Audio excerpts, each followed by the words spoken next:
Buenos días a todos, muchas gracias por haber respondido a esta invitación y es motivo de alegría para nosotros poder celebrar con ustedes nuestro aniversario número 27. 27 años en los que ASR Consultores SAS ha trabajado incansablemente para combatir el riesgo de fraude, promoviendo la verdad como un principio innegociable en el relacionamiento con los demás, con la esperanza de que no solo se quede en el plano laboral, sino que trascienda y genere transformaciones importantes en el ser. El día de hoy queremos compartir con ustedes el tema de entrevistas inteligentes, el cual estamos seguros se convertirá en una herramienta muy valiosa para la obtención de información durante los procesos de entrevista de cualquier tipo. Para hablarnos sobre este tema estará acompañándonos Alejandro Morales, contador público de la Universidad de Medellín, con una maestría en Administración de Empresas de la Universidad Complutense de Madrid y becario del proyecto Wide World de la Universidad de Harvard. Alejandro también es miembro de la Association of Certified Fraud Examiners o de la ACFE, es investigador de fraudes y de problemas administrativos, ajustador de siniestros de manejo, infidelidad y riesgos financieros. Es formado en temas relacionados con análisis de riesgos, suscripción de pólizas, atención de reclamaciones y para compañías de seguros. También es profesor de posgrado y especializaciones en tema de análisis de riesgos, fraude, seguros, reaseguros y ajustes de siniestros en las universidades de Medellín, de Antioquia, Pontificia Bolivariana, Pontificia Javeriana, EAFIT, San Buenaventura, CES, CEIPA, Escuela de Ingeniería de Antioquia y Uniciencia. Profesor invitado de la Escuela de Seguros de Chile, la Corporación Euroamericana de Seguridad de España y del Centro de Análisis y Administración de Riesgos de Ecuador. Alejandro es asesor de empresas del sector público y privado en temas relacionados con el análisis de riesgos operacionales, financieros y de fraude interno y externo. Muchas gracias y bienvenidos a todos. Muy buenos días a todos. Vemos que la audiencia está muy cumplida, está creciendo a los números que esperábamos y que siempre hemos tenido como respuesta a estas convocatorias. Lo que nos tiene hoy reunidos es pues no solamente celebrar que llevamos 27 años de esta tarea un poquitico quimérica, un poquitico loca, que era tratar de llenar uno de los vacíos que había en el sector acerca de la necesidad de hacer ajustes en materia de riesgos financieros, de fraude e infidelidad, sino irnos convirtiendo poco a poco en referentes acerca de este tema del que tampoco se quiere hablar, tampoco se conoce, pero que tanto nos afecta.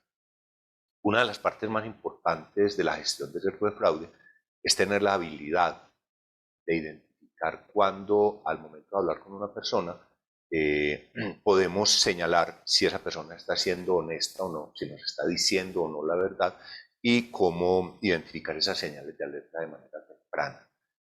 Hay que decir que la entrevista no es un arte, pues sí, no la queremos equiparar con las bellas artes, pues, pero no es una ciencia exacta, sino que tiene mucho de arte. Se necesita talento, como en las artes, se necesita disciplina, como en las artes, y se necesita conocer unos fundamentos básicos. Tal vez en la única de las artes en donde nacen niños prodigios, personas que a los 4 años ya están tocando piezas musicales complejas, es en el de la música. En el resto de las artes hay que pasar por un proceso largo, angustioso, doloroso de aprendizaje de técnicas. No hay pintores maravillosos de 5 años, ni escritores maravillosos de 5 años, ni escultores. ¿Por qué? Porque tienen el talento, pero tienen que irlo desarrollando y tienen que irlo complementando con las disciplinas. Por eso nosotros decimos que sin pretender elevar la entrevista a la categoría de una de esas bellas artes, sí hay muchas similitudes. Uno necesita talento, necesita disposición, necesita interés, necesita pasión para ser un buen entrevistador, pero también necesita los principios básicos. Lo que nosotros vamos a hacer en este pequeño espacio con ustedes es compartir algunos de los conceptos básicos que hemos aprendido, desarrollado, perfeccionado y que utilizamos en el día a día en nuestra tarea de hacer entrevistas. Hay entrevistas de muchas clases, uno entrevista de muchas maneras. La diferencia entre una entrevista y una conversación es que la conversación no tiene un objetivo concreto, mientras que la entrevista sí. Entonces ahorita en 3 bloques vamos a analizar primero pues como la psicología del mentiroso, por qué la gente comete mentiras, por qué la gente comete fraudes, y vamos a compartir con ustedes algunas señales que nos pueden permitir construir mejores preguntas, hacer mejores entrevistas y sobre todo ser capaces de analizar las respuestas que la gente nos da, analizando pues, hoy por hoy con el tema de la virtualidad, con la nueva forma de trabajar que nos dejó la pandemia, en donde muchas de las interacciones ya son virtuales, entonces uno pues o por teléfono o por un video remoto puede analizar ciertas expresiones de la gente, por lo cual nosotros nos hemos enfocado más en analizar lo que la gente dice, por qué lo dice, cuándo lo dice, cómo lo dice y muy especialmente lo que la gente no dice. En posteriores eventos vamos a ver cómo se construye una pregunta, cuáles son los elementos centrales de la construcción de una pregunta bien hecha, pero ahora nos vamos a enfocar en esos primeros aspectos de una entrevista. Queremos aprovechar, como siempre, este espacio para agradecer a todos ustedes, a nuestros amigos, a nuestros clientes, a nuestros colaboradores, a nuestros socios, agradecer la deferencia que han mostrado siempre hacia esta empresa al considerarnos como sus partícipes y sus colaboradores en este tema tan delicado. Nosotros esperamos pues, cumplir muchos años más y esperamos siempre estarlos cumpliendo al lado de ustedes. Vamos entonces a comenzar en este momento con la primera de las presentaciones para que podamos cumplir pues, de manera cabal con este programa que tenemos.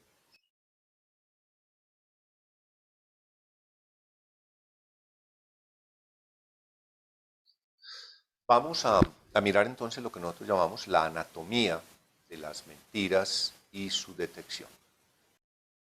Como ustedes podrán observar en este primer cuadro, hay un montón de figuras embebidas en líneas difusas y es más o menos a lo que se enfrenta uno cuando va a dar inicio a una entrevista. Hay un montón de señales de alerta, hay un montón de cosas, pero solamente el ojo entrenado o el ojo que sabe lo que va a buscar o el cerebro capaz de activar ese ojo es el que identifica las señales. Una vez que uno sabe qué está buscando y a qué se le debe enfocar, es fácil encontrar aquellas figuras que definitivamente están ocultas. Lo mismo pasa con la entrevista. Lo mismo, lo que hacemos nosotros en la entrevista es identificar aquellas señales que están ocultas. La persona de manera inadvertida, muchas veces inconsciente, el entrevistado deja caer y que revelan su verdadera intención o lo que hay detrás de sus respuestas. No estamos diciendo que siempre que hay una entrevista nos estamos enfrentando a un mentiroso, a un defraudador o a este tipo de situaciones. Lo que estamos diciendo es que en muchas de las entrevistas hay un sesgo en las respuestas del entrevistado, como vamos a ver ahora, que dificultan establecer con un alto grado de certeza si lo que la persona está diciendo es o no la verdad, o si se corresponde o no, en medida, con lo que nosotros queremos averiguar. Para eso, entonces, es que se deben desarrollar estas habilidades. Para eso es que debemos aprender cómo se pregunta, cuáles son los elementos de una pregunta bien hecha, pero inicialmente vamos a concentrarnos en esto. Nosotros todos nos podemos declarar como detectores de mentiras. Nosotros, todos los humanos, somos unos incompetentes detectores de mentiras. ¿Por qué incompetentes? Porque todos tenemos esa habilidad innata, ¿cierto? Es una aptitud instintiva que nos previene y que nos dice cuándo no debemos confiar plenamente en lo que alguien dice. En las mujeres tradicionalmente se ha dicho que tienen ese sexto sentido que les permite identificar este tipo de situaciones. En los hombres también ocurre, lo que pasa es que no está tan desarrollado, pero es esa habilidad innata de saber cuándo algo no está bien, cuándo algo que nos dicen no está bien o cuando estamos en una situación que no es la que debería ser. Nosotros nos hemos referido a esa habilidad innata como intuición. se puede llamar mariposa en el estómago, se puede llamar lo que nosotros queramos, pero es eso, es esa sensación, es ese aviso que nos da el cuerpo de que algo no está bien. Las mariposas en el estómago, que es eso que uno siente pues cuando se encuentra o se conecta con una persona con la que se siente especialmente atraído, tiene esa faceta romántica. Realmente no es tan romántico como yo quisiera que fuera, porque es más bien un reflejo fisiológico de una reacción inconsciente. Explico. Hace 6 millones de años, cuando el último calentamiento global secó buena parte de los bosques de África, nuestros antepasados, los prehomínidos, todavía estaban en los árboles, pero con la desaparición de las selvas les tocó bajar al piso, el pasto era alto, les tocó empezar a erguirse, la forma de la cadera cambió, empezaron a caminar en dos patas y no en cuatro, lo que les dejaba libre las manos. En libre las manos podían empezar a agarrar cosas, este dedo oponible se fue pasando para poder sujetar, los simios lo mantienen así todavía, los humanos lo cambiamos acá, y empezamos a relacionarnos con el mundo de manera distinta. En ese tiempo el cerebro humano era muy pequeño, el cerebro humano era una minúscula parte de lo que soy, pero aquí en la base teníamos algo que se llama, todavía existe, se llama la amígdala. La amígdala es un pequeño bulbo del tamaño, del color, de la forma, de las manchas de un frijol cargamante, que es de donde se desarrolló pues, lo que ahora tenemos como cerebro. Ese pequeño órgano que todavía tenemos tenía una función binaria, ceros y unos. O sea, cuando esta persona, cuando este, no persona, sino este prehomínido andaba caminando por las sabanas de África y veía un animal en la distancia, su amígdala tomaba una de dos decisiones. La primera decisión era, me parece como sabroso, voy a ir a tratar de matarlo y me lo como. O está como muy grande y amenazante, yo más bien salgo corriendo. Entonces, si la decisión era, yo tengo que ir a atacar ese animal, entonces obviamente la sangre, el cerebro, esa pequeña amígdala le daba órdenes al cuerpo y la sangre oxigenada venía a la cara, venía a al pecho y a los brazos, porque iba a necesitar confrontarse con ese animal y parecer rojo, parecer iracundo. Si en cambio la decisión era salgamos corriendo, obviamente que la sangre oxigenada necesitaba irse a la parte inferior del cuerpo, a las piernas, porque necesitaba mayor resistencia para hacer y escapar del peligro. Eso subsiste hoy por hoy. Cuando nosotros nos enfrentamos a una situación de riesgo o que nos saca nuestra zona de confort y de seguridad, ocurre exactamente lo mismo y se conoce como un acto reflejo. O sea, cuando yo me enfrento a una situación que me da vergüenza, me provoca salir corriendo, es la expresión literal y la sensación literal, ¿qué hace la amígdala? Pone en pausa el cerebro, evalúa la situación y dice, no, aquí hay que salir. Entonces, ¿qué pasa? Sangre oxigenada se viene para la parte interior del cuerpo. ¿Cuál es el resultado? El que se asusta se pone pálido. ¿Por qué? Porque la sangre abandona esta parte del cuerpo y obviamente hay menos irrigación sanguínea, hay menos dolor. Si en cambio la decisión de la amígdala es, vamos a quedarnos aquí, vamos a pelear, la sangre a dónde viene? A la cara, a los brazos y al pecho. Por eso el que se enoja se pone rojo, porque hay mucha más oxigenación y mucha más irrigación sanguínea en esta parte del cuerpo. Entonces eso va explicando cosas que nos pueden permitir a nosotros identificar qué tan cómoda se siente la persona en la situación. ¿De dónde vienen entonces las mariposas en el estómago? Cuando me asusto, toda la sangre oxigenada se va a los pies y aquí en el tórax y en la parte baja del estómago hay un montón de vasos sanguíneos que son los que contienen los esfínteres y rodean los órganos vitales. Como se va la sangre, se producen pequeños calambres por falta de oxígeno. Por eso, las mariposas en el estómago, lejos de ser un hecho romántico, no son más que calambres por falta de irrigación sanguínea. Por eso muchas personas en situación de estrés y de susto se orinan, no solamente los niños, sino algunos adultos, porque al perder irrigación se relajan los esfínteres que contienen estrés. Entonces, esa es la razón por la cual nosotros a esas mariposas en el estómago las llamamos apropiadamente intuición. Yo sé que algo no está bien, sé que algo no está funcionando, pero no soy capaz de identificar. El secreto es precisamente ese.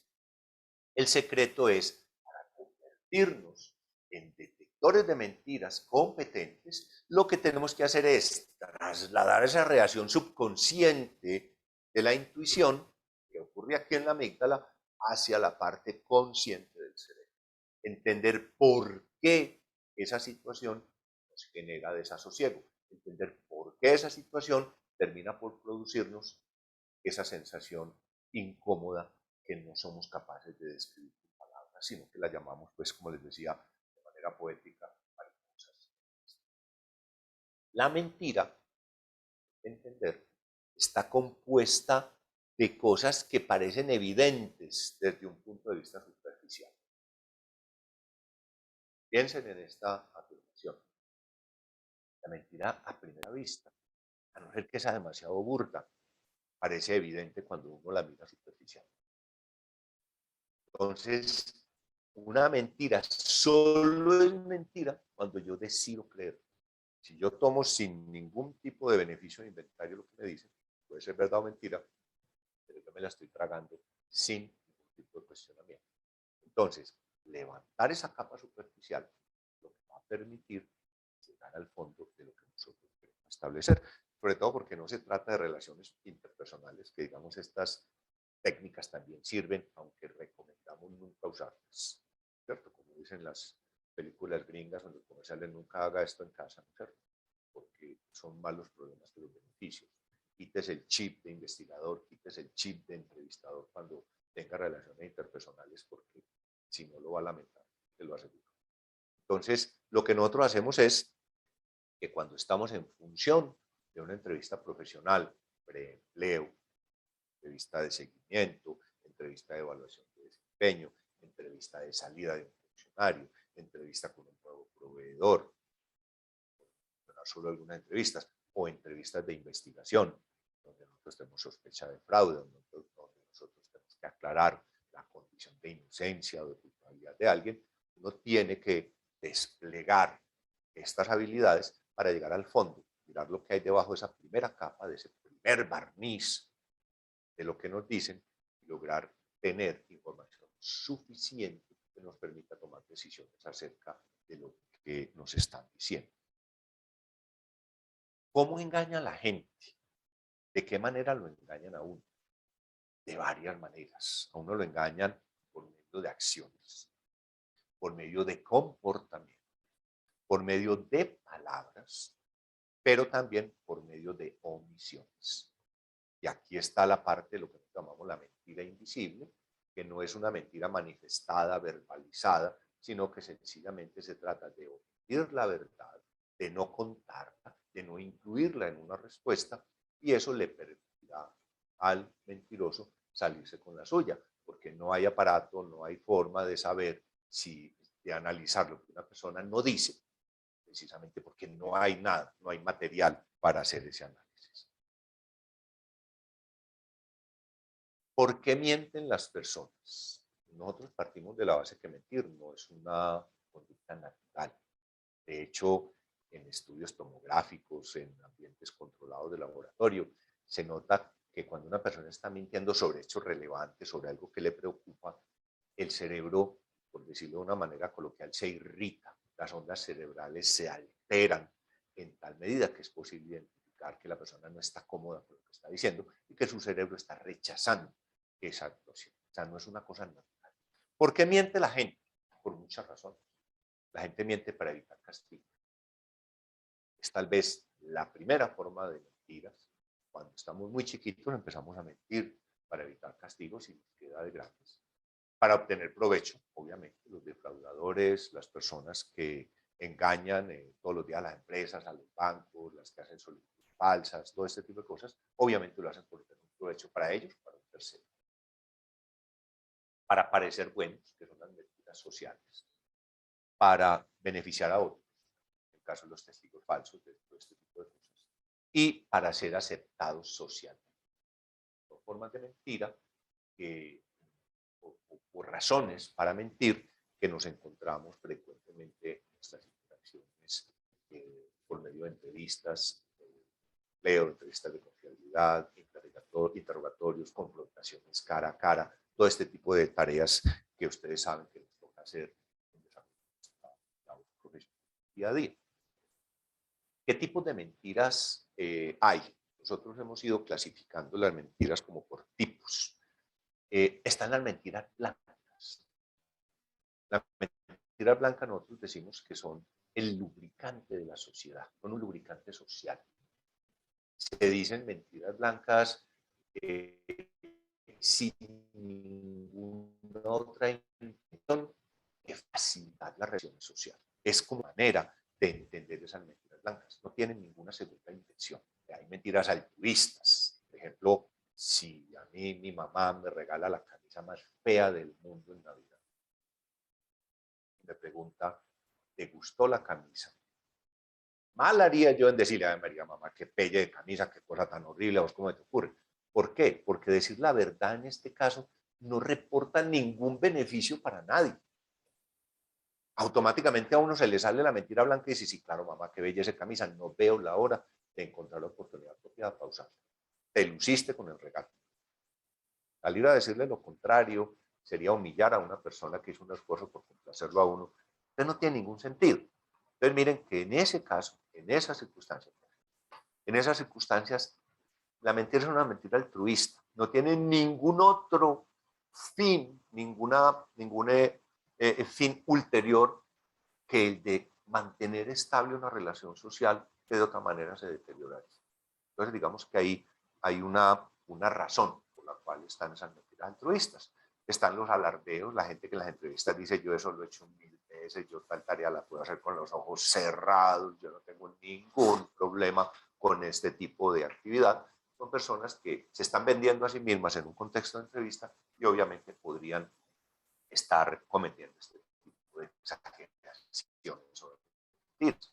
Están bromas, yo le escondo el celular a alguien, le hago una broma que no tiene ningún otro propósito que reírse un momentico y pasar el rato, pero tampoco tienen mayor trascendencia. Entonces esas son las que nosotros llamamos mentiras blancas, porque no tienen otra, digamos, consecuencia diferente. O las que se dicen por vergüenza, las que se dicen porque a uno vive en una situación que quiere tapar, porque vive de una manera que no quisiera que los demás supieran, y como decíamos ahorita que se miente para ser aceptado socialmente, es muy posible que también aquí estas mentiras, que lo que hacen es esconder una realidad obvia, se hagan con el único propósito de tapar esa realidad, pero no van más allá tampoco. En otro grupo tenemos a las mentiras dañinas. Son mentiras profundas a nivel cognitivo. O sea, la persona lo hace con la intención de causar un daño o de obtener un provecho específico. Ya estas son muy diferentes de las mentiras blancas. Aquí nosotros incluimos algo que el mentiroso sabe o cree fundadamente que es falso, pero de todas maneras lo va a decir. En forma deliberada conducen a la víctima, al que escucha la mentira lo conducen a conclusiones erróneas, pero para beneficio del mentiroso. Ahí nos diferenciamos de la mentira blanca. Son mentiras ofensivas. Una cosa es la broma y otra es el chisme, la calumnia, la injuria, en donde yo invento cosas para perjudicar a otro. En el caso de las bromas es así. Y están las mentiras invisibles, que son, como les digo, las más difíciles de detectar. ¿Por qué? Porque es la omisión de detalles incriminatorios en un relato para beneficiar al mentiroso. Como lo vamos a oír varias veces en el transcurso de esta charla, como decían las abuelas, se cae más fácil un mentiroso que un. Entonces, en ese contexto hay que entender que el 99% de los mentirosos prefiere mentir por omisión que por invención. O sea, inventar una mentira a prueba de balas es prácticamente imposible. Es muy difícil. créanlo, nosotros por experiencia lidiamos todos los días con mentiras y es muy difícil inventarse una mentira que escape a un escrutinio sólido, que escape a una revisión, una confrontación. Entonces, si nosotros construimos mal la pregunta o le abrimos la puerta al mentiroso, él va a preferir mentir por omisión, o sea, no diciendo, que por invención, porque inventar una mentira que resista cualquier prueba es muy difícil. Realmente es una, ese sí es un arte, ¿verdad? ¿Por qué funcionan las mentiras? Yo les decía ahora que la mentira funciona cuando uno la quiere creer. Antes no era mentira. Funciona porque todos los días nos mienten. Nosotros estamos bombardeados de manera permanente de mentiras. Y pues le metemos mucha caña a esto, pero campañas políticas, campañas publicitarias, venta de productos, venta de cosas maravillosas como las criptomonedas y como todas estas cosas, se basan en que a uno le están vendiendo mentiras. ¿Cierto? Entonces, funcionan las mentiras porque todos los días nos mienten, nosotros vamos acostumbrando a oír mentiras sin siquiera cuestionar. También hay que entender una cosa, y es que nosotros preferimos creer lo que nos dicen. Es la forma más cómoda de vivir. Si yo dudo de lo que alguien me dice, tengo que hacer un montón de cosas para verificar o descartar que esa afirmación sea falsa. No. En cambio, si la creo de entrada, la vida se facilita muchísimo. ¿Por qué? Porque a los adultos no nos gusta hacer preguntas, no nos gusta confrontar problemas. Hay que estar un poquito mal de la cabeza para comprar problemas, para confrontar problemas. Es mejor una vida fácil, vida tranquila, uno acepta lo que le dicen y de esa manera puede vivir. Puede que engañado, pero tranquilo. ¿Por qué? Porque si yo tengo una duda, toca resolverla. Y si la resuelvo, puede que no me guste lo que fue. Entonces, el caso típico de la señora a la que le dicen, claro, por ahí viene a tu marido con otra. Entonces ella puede tomar una de dos acciones. Es decir, eso puede que sea verdad o puede que sea mentira, pero mientras esté trayendo el mercado a la casa, a mí qué me importa. O irse a investigar, encontrar que es verdad, viene la separación, viene irse de la casa, viene rebajar su estatus social, vienen las peleas judiciales, vienen los divorcios, los manejos de los niños. Entonces sabe que mejor deje así. Prefiero contentarme con eso que tener que irme a cambiar mi vida. Lo mismo ocurre en lo laboral. Yo soy el analista de una solicitud de crédito. Entonces yo leo los datos de la solicitud de crédito. Y aquí dice, el señor se gana 6.218.000 mensuales. Yo puedo creer eso y aceptar el crédito, tengo una solicitud menos para tramitar, o frenarla, acumular trabajo y tener que dedicar un tiempo a tratar de verificar ciertas. En selección de personal, fulanito es graduado de la Universidad X en el año tal. Yo lo creo y sigo adelante con el proceso o me tomo el trabajo de llamar a la facultad y verificar si en la promoción de tal año aparece una persona de este nombre. Entonces miren que a veces es mucho más cómodo, a veces es mucho más entretenido, más fácil para la vida creer lo que nos dicen que confrontar los problemas y tomar acciones derivadas de lo que a mí me resulte de esa investigación. Entonces, por eso es que las mentiras funcionan.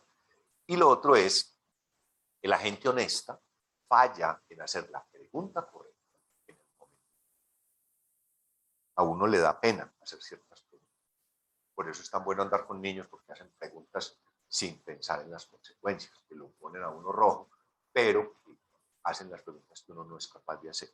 Entonces, esa es la razón por la cual las mentiras funcionan. Si uno fuera un poquitico inquisitivo, si uno fuera capaz de revisar las cosas y de cuestionar las cosas, la mentira no funcionaría. No funcionarían así de sencillo. Vamos a ver la psicología del mentiroso. Hay que partir del desarrollo temprano del cerebro de un niño. Digo, no nace mentiroso. Nosotros nacemos con el cerebro con información básica genética, pero empezamos a adquirir cosas.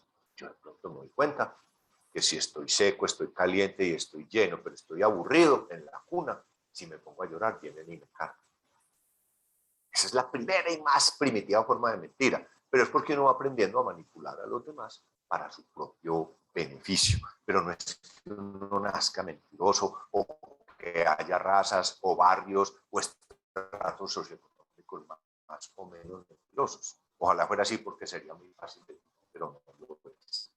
La mentira no es una conducta normal. Les digo, en tomografías es fácil identificar cómo el cerebro se irrita la urticaria cuando está mintiendo.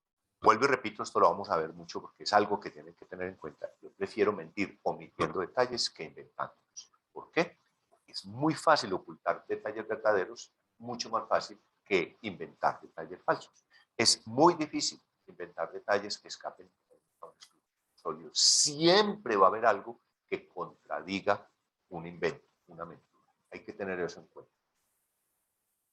Lo otro es que, a diferencia de las películas, donde en media hora con 3 bloques de propagandas un experto resuelve el problema más complicado del mundo, es muy escaso, es muy difícil ver que una persona cuando se le confronta con sus mentiras, agache la cabeza y admita, sí, yo estaba mintiendo, es que yo estaba diciendo mentiras. No, tengan en cuenta que pese a que ustedes tienen toda la evidencia, siempre va a haber personas que se van a sostener hasta la muerte en que no están diciendo. Hace poquito, voy a contar algo, nos tocó confrontar a una empleada de servicio de una casa donde ocurrió un robo muy extraño. La naturaleza de lo que se robaron, la ausencia de violencia, la forma como dejaron organizadas las cosas que sacaron de las maletas en que empacaron lo que se robaron, daba a entender que era una persona muy familiarizada con el entorno de la casa y que además pues tenía esa costumbre de dejar todo limpio. Le hicimos un par de entrevistas telefónicas a la empleada y después le hicimos una conversación cara a cara donde ella lloraba, insultaba, se negaba a responder preguntas, volvía y hablaba con la señora y le decía que a ella, cómo se le ocurría que ella podía hacer eso, volvía y lloraba, volvía e insultaba, se sostuvo en lo suyo. Ya el tema de la situación iba a pasar a mayores porque se iba a volver violento, suspendimos el procedimiento y yo salí de la casa. Media hora más tarde me llama señora y el señor de la casa, es decir, ¿cómo te parece que fulana lloró, pidió permiso para ir a 3 cuadras a hacer una vuelta y se desapareció? Nos dimos cuenta que no tiene ni ropa ni nada.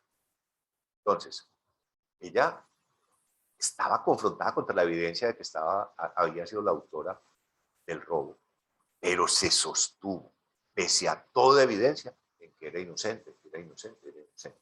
Esto es para decirles que no esperemos admisiones de culpabilidad.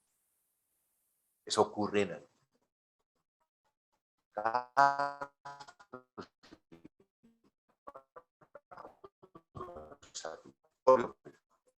muy hablador, pero lo que necesitamos es elementos. No esperemos que la gente admita que está mintiendo, porque eso es durísimo, es un golpe muy fuerte para la moral de cualquiera.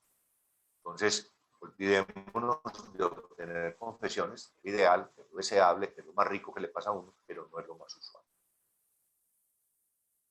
Vamos a ver que hay 4 señales muy claramente identificables, que nos permiten saber cuándo una persona está diciendo la verdad. Esto quiero que se lo aprendan porque es muy fácil de identificar. Vamos a tomar a una voluntaria escogida al azar, la señora Laura Castrillón, que nos va a contar qué hizo ayer desde que terminó su jornada laboral hasta que terminó su día. Laura, ¿usted nos puede contar qué hizo ayer desde que terminó de trabajar hasta que terminó su día laboral? Su día en la noche, pues en su casa. Hola, muy buenos días para todos. Don Alejandro, cuando terminé mi jornada laboral, que de hecho fue aquí en la oficina preparando todo para el día de hoy, Salí en un taxi, me dejó en una estación del metro, cogí el metro, llegué a mi casa, súper tarde ya, eh, comí, me cambié y me preparé para ver una clase de programación que estoy realizando y terminó a las 10 de la noche, me dormí haciendo el rosario y eso fue todo lo que hice.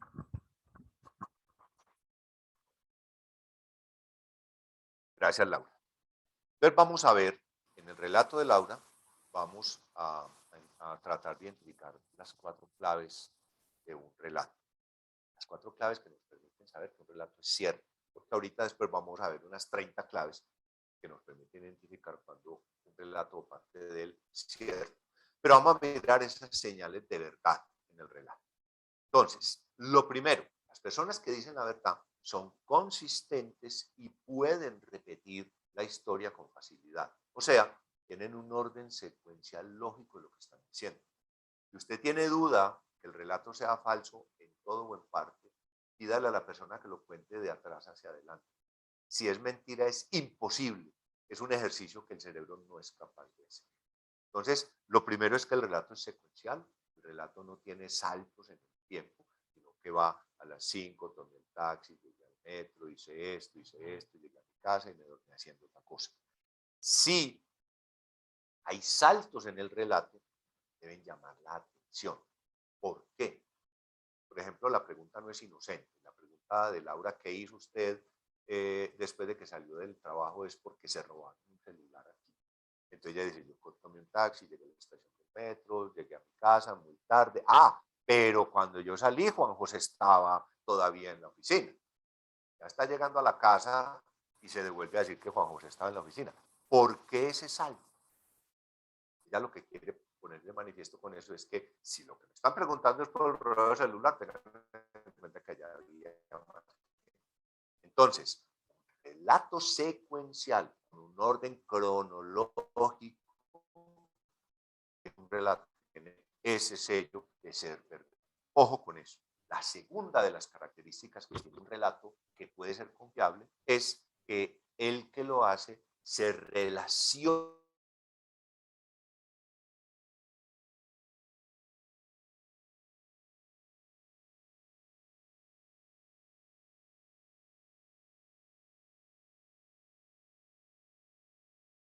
en los acontecimientos. Estoy situándome en el sitio donde ocurre la cosa que yo estoy relatando.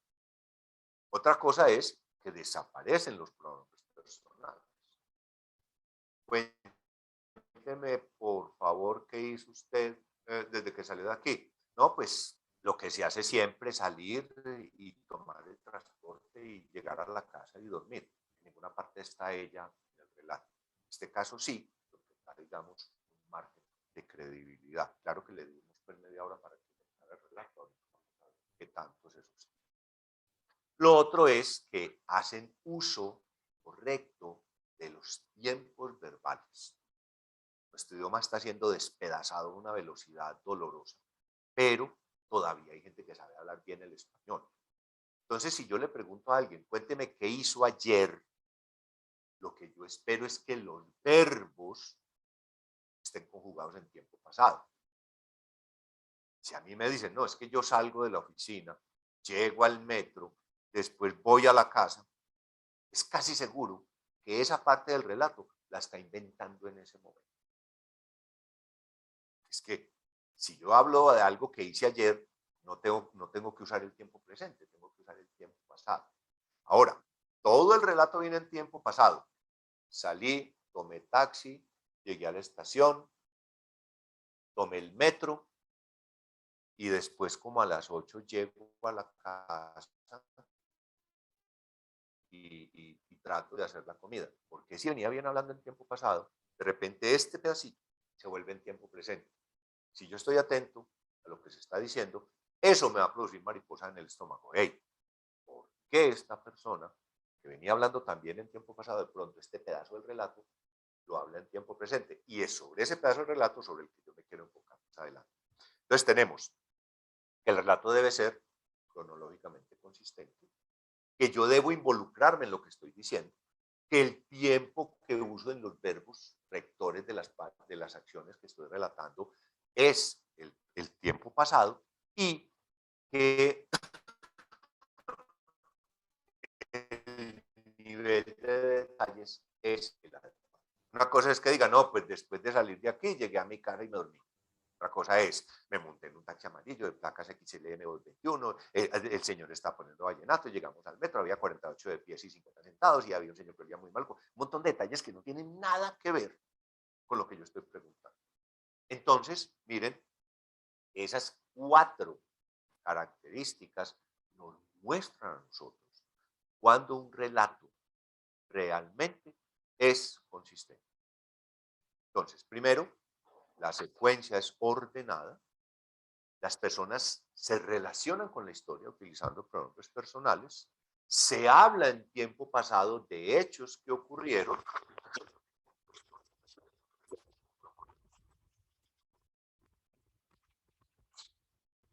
Hay un problemita de retorno, lo sigo más.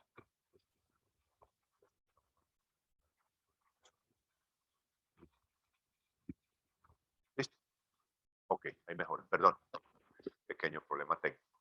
Y revelan muchos detalles de utilidad. O sea, el relato tiene la cantidad suficiente de detalles para yo entender que lo que me están diciendo es la respuesta a mi pregunta. Así de sencillo.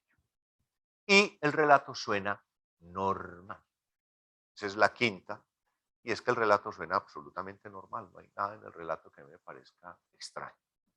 Entonces, los mentirosos, por el contrario, lo que hacen es que ponen un papel en blanco, un tablero en blanco, en donde van poniendo cositas, donde van metiendo cosas, pedacitos recogidos de realidades y de experiencia para tratar de armar un relato. Pero no lo están haciendo desde la memoria, sino desde la imaginación. Entonces, eso es lo que yo debo notar. ¿Por qué? Porque la gente puede que hable de cosas normales, pero son imaginadas. Julio Verne, Steven Spielberg, La Guerra de las Galaxias, de Harry Potter, todos esos mundos inventados son imaginación, pero uno sabe que son imaginación. Entonces, el mentiroso lo que hace es eso, lucha por construir historias desde la imaginación. No se comprometen con detalles. Todo lo que dicen es baladí. O sea, no se comprometen con decir nada que tenga que ser, digamos, verificable o que pueda ser comprobable. Tienen dificultad para recordar sus mentiras y por eso son inconsistentes. Les da mucha dificultad recordar las mentiras, por lo que decíamos ahorita. No se relacionan con los incidentes más allá del incidente en cuestión. O sea, no se mueven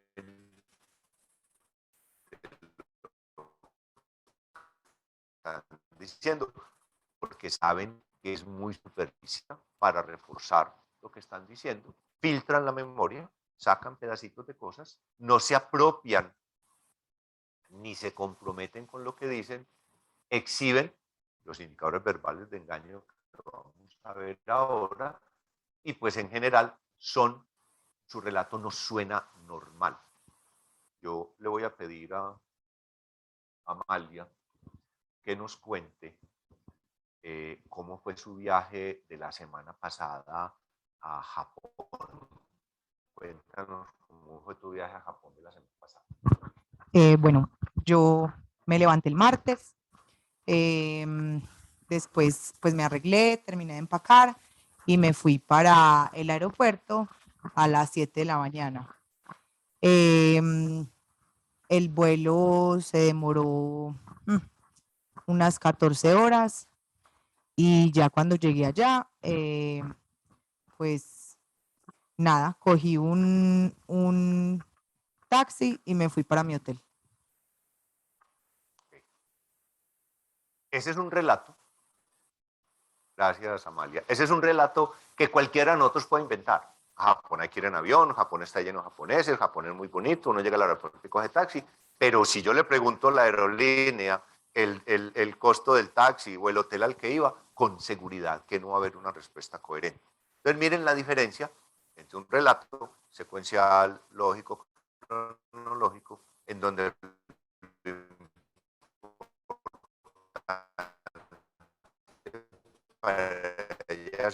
Entonces, cuando nos dicen la verdad en todas aquellas ocasiones en que la gente se comunica normalmente. O sea, tienen esas 4 señales: la secuencia lógica y ordenada, yo me apropio de lo que estoy usando los pronombres personales, los tiempos verbales se usan en pasado y el nivel de detalles es el adecuado para lo que yo estoy preguntando. Por contraposición, cuando se dicen mentiras, en todas aquellas ocasiones cuando la gente se comunica anormalmente.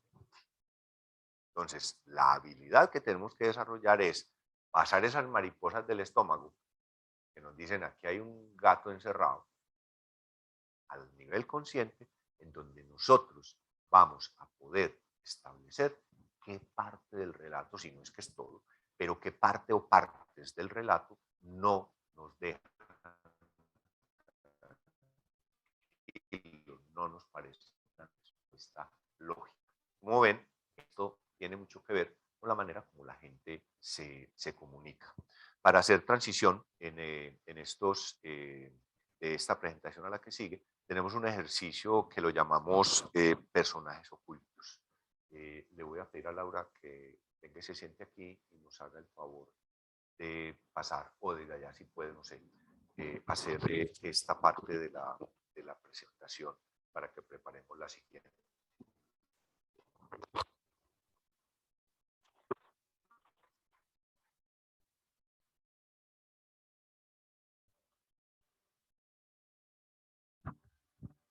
Listo, entonces, como le decía don Alejandro, vamos a mirar personajes ocultos.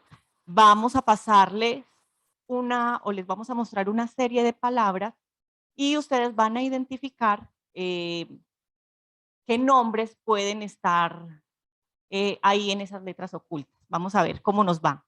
Y vamos a ir subiendo de, digámosle, dificultad. Vamos a ver. Empecemos con el primero. Lacra.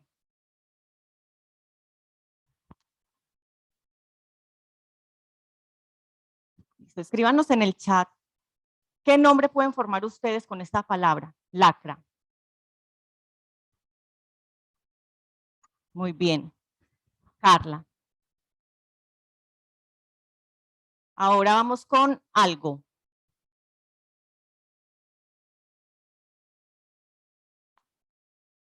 Perfecto.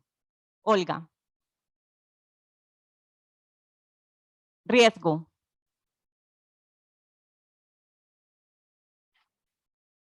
Perfecto. Muy bien. Sergio. Miremos, quieren.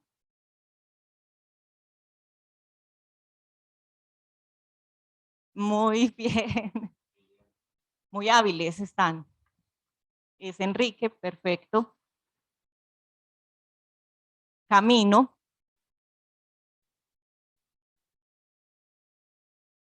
Ah, no. Yo me demoré como 2 horas tratando de distinguir y me tocó preguntar. Mónica. Sauna.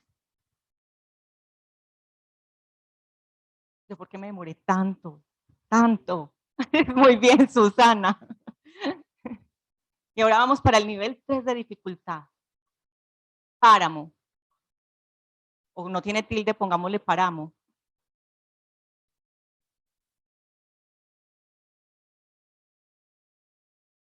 Estamos en el nivel 3. Perfecto. Muy bien. Amparo. Inmaduro.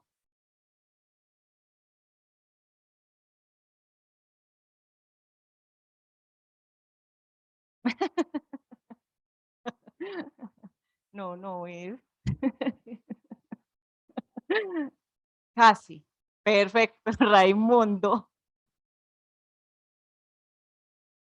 Ebanistas. Muy bien. Sebastián. Y hemos terminado muy bien. Tan perfecto.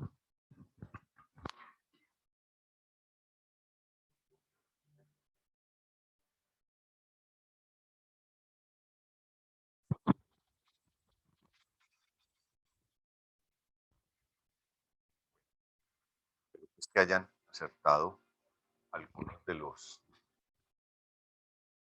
acertijos que teníamos preparados para ustedes. Eso es para significar que no todo es pues como se ve a primera vista y que detrás de lo que a uno le dicen, de lo que le muestran, de lo que le hacen o de lo que no le hacen, hay una gran cantidad de cosas ocultas esperando ser encontradas si uno aplica pues como el procedimiento correcto. Vamos a mirar lo que tiene que ver pues de una con entrevistas inteligentes. ¿Qué es eso? ¿Qué es hacer una entrevista inteligente? ¿Cuáles son los mayores obstáculos para obtener información en una entrevista? Una entrevista es una interacción entre una parte que es el entrevistador y otra parte que es el entrevistado, que son dos, digamos, en las entrevistas de preempleo o en las entrevistas de investigación, se pueden considerar casi que dos fuerzas antagonistas. ¿Por qué? Porque en un lado está una persona, el entrevistador, tratando de obtener información, y en el otro lado, digamos en la entrevista de empleo, está el entrevistado tratando de entregar solo la información que le conviene. En la entrevista de investigación, los interrogatorios, nosotros no usamos la palabra interrogatorio. En las entrevistas de investigación hay una persona, el entrevistado, renuente a entregar información que lo comprometa, y está el entrevistador ansioso de obtener información que le permita llegar a conclusiones que le posibiliten resolver un caso que está analizando. Entonces tenemos siempre una cierta confrontación. Entonces uno diría, el principal problema en una entrevista es el entrevistado porque esa es la persona que es negativa. Pero hemos encontrado que muchas veces el principal obstáculo para obtener información no es el entrevistado, sino el entrevistado. ¿Por qué? Por muchas razones. El entrevistado está sesgado, por razones cualquiera, raciales, ideológicas, de jerarquía, la que ustedes quieran. El entrevistador ya se sesgó, ya tiene una visión que no es amplia, sino sesgada de los hechos. Entonces eso le impide acceder a la verdad. Lo otro es que está autosugestionado. Él ya sabe lo que pasó, ya tiene su teoría y de la teoría no se va a mover, entonces eso le va a impedir llegar a una conclusión. O cuando se trata de entrevistas de preempleo, de selección de personal, sencillamente él dice, no, es que esta persona de tal barrio, ¿para qué? O esa persona llena de tatuajes, tampoco. Hay cosas en donde yo mismo, como entrevistador, me empiezo a bloquear. Lo otro es que asumen una posición muy distantes, muy lejanas del entrevistado, jamás se acercan, y entonces poniendo esas barreras, poniendo esas distancias, jamás van a generar la empatía necesaria para ser eficientes en lo que están haciendo. Lo otro es que no tienen actitudes de escucha. Nosotros le decimos a todos nuestros analistas que la naturaleza nos dotó por alguna razón de dos oídos y una boca. Hable la mitad de lo que oiga. Usted tiene. La razón puede ser diferente, es para poder saber de dónde viene el sonido, pero realmente nosotros lo aplicamos diciendo, debería oír el doble de lo que habla. Porque es que yo sé que voy a preguntar, yo sé cómo lo voy a preguntar, yo tengo preparadas mis preguntas en la mayoría de los casos. Lo que tengo que poner atención a lo que me van a decir, ser capaz de analizar lo que la otra persona contesta, que ahí es donde está realmente la razón de una entrevista. Hace malas preguntas. Si yo no soy capaz de hacer una pregunta bien hecha, obviamente que no voy a obtener una respuesta con la información que estoy precisando. O estoy impaciente. Tengo otros 25 candidatos para entrevistar, tengo otros 25 sospechosos para entrevistar, esto lo tengo que entregar ya, el jefe me dijo que si no le definía el candidato ya me metía en problemas. Entonces, en esas condiciones, la entrevista no va a ser buena. En esas condiciones yo voy a aceptar lo que me digan, yo voy a chulear todo para salir rápido. Ahí hay que entender que la prisa es enemiga de la objetividad en el caso de las entrevistas. Yo sé que todo el mundo tiene cargas de trabajo, yo sé que todo el mundo tiene muchas cosas pendientes, pero acelerar este tipo de procesos nunca trae resultados de calidad, nunca. Por consiguiente, ¿qué hay que hacer? Disminuya su intervención como entrevistador. Si usted tiene un tiempo contado para hacer la entrevista, no use usted el 90% del tiempo hablando. Disminuya su intervención. Haga preguntas cortas, suficientes, concisas, claras y permita que sea el otro el que se exprese. Cuando el otro está respondiendo con un fárrago de carreta que usted sabe que no va a ninguna parte, una de las habilidades que se van desarrollando es cómo cortar esos relatos cuando yo ya tengo la información suficiente. Pero disminuya su intervención, haga que el otro hable. Haciendo que el otro hable, usted analiza su comportamiento gestual, verbal, corporal, no verbal, todas las cosas las puede usted analizar. Pero si usted es el que está hablando en la entrevista, pues poco o nada se va a hablar. Concéntrese en las respuestas, no en las preguntas. Ni en la pregunta, ni en la que sigue. Porque si usted, en lugar de escuchar la respuesta, está preparando o mirando la pregunta que sigue, su cerebro no va a estar en capacidad de analizar las dos cosas al mismo tiempo. Entonces, vamos paso a paso. Esto es muy importante. La dinámica de lo dicho tiene más peso que la mecánica del relato. Esto parece un trabalenguas. Pero miren que la manera como yo me expreso, la forma yo voy haciendo un relato, tiene muchísimo más peso para detectar esas señales de verdad que cuando yo me pongo a mirar la forma mecánica como la persona habla, si tiene un acento local, si tiene este tipo de cosas. Entonces es mucho mejor entender en contexto la confiabilidad de un relato por la dinámica con la que se expresó que entrar en partes mecánicas. Es mejor analizar el todo cuando ya uno ha escuchado las partes. Y restrinja el flujo de información al entrevistado. ¿Por qué? Porque le va a usted a enseñar al entrevistado cómo mentirle. Usted no puede empezar a entregar información personal al entrevistado, ni siquiera porque usted cree que va a generar empatía con eso. Usted está preguntando, usted no está suministrando información con toda la amabilidad, con toda la empatía que se genera, con todas las estrategias que uno desarrolle para que el otro se sienta cómodo, tenga esa distancia. Nunca, nunca le entregue información al entrevistado porque o le enseña cómo mentir o se está metiendo usted en problemas. En una época muy lejana ya, a mí me tocó sentarme a entrevistar 3 personas al mismo tiempo, muy malas eran muy malas. Y en esa época yo tenía una argolla de matrimonio y como forma de calmar los nervios que tenía porque eran personas malas, empecé a jugar con la argolla. Esta fue la única pieza de información que yo le entregué a estos 3 pillos, porque ellos no sabían quién era yo, ni siquiera cómo me llamaba, yo estaba usando otro nombre, mi hoja de vida no existía en la empresa, pues en la institución donde estaba trabajando, pero para calmar los nervios empecé a darle vueltas a mi anillo de matrimonio. Esa fue información suficiente para los pillos. Este tipo tiene más o menos tantos años, tiene argollas a que le importa el matrimonio, está casado, a esa edad de tener 1 o 2 hijos.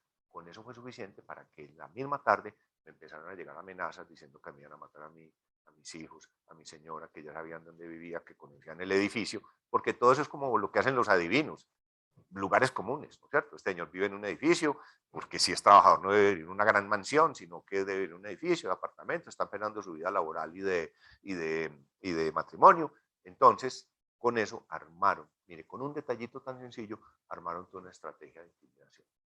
Entonces usted absténgase de entregar información que pueda ser utilizada o para mentirle de manera más eficiente o para venirse en contra suya en cualquiera de las circunstancias en las que usted esté.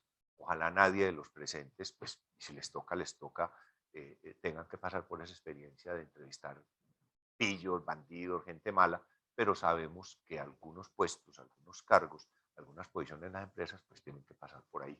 Para ellos tendremos otro kit de habilidades. Y hay que tener en cuenta algo que es pivotal en esto. Los entrevistados no son estúpidos. Sea el pillo más pillo o sea el empleado, el aspirante a un cargo muy humilde, muy sencillo, la gente es avispada. La gente sabe que hay detrás de las preguntas. Así uno construya las preguntas con mensajes subliminales muy bonitos y muy bien hechos, la gente sabe de qué va cuando le preguntan a uno alguna cosa. Entonces, tenga en cuenta que si bien no es una guerra como tal, sí es una confrontación de inteligencias. Su inteligencia versus la inteligencia de la persona que tiene al frente. Entonces, más que subestimar al otro, lo que yo debo hacer es entender que tengo una contraparte con unos intereses casi siempre opuestos a los míos. En el caso del entrevistado de preempleo, él quiere es que lo contraten. En el caso del sospechoso de fraude, él quiere es que no sospechen más de él. Lo que tengo que hacer yo es, por medio de mis habilidades, obtener información suficiente en el caso de preempleo para poder tener una valoración de ese candidato y en el caso del fraude, o descartar las dudas o convertir a una persona reacia a dar información en una persona completamente dispuesta a suministrarla, porque yo lo convenzo de que lo mejor que puede hacer, el mejor camino que tiene, es confiar en mí y contarme lo que sabe acerca de un evento. Vamos a, llegamos a ese punto, vamos a mirar ejemplos claros.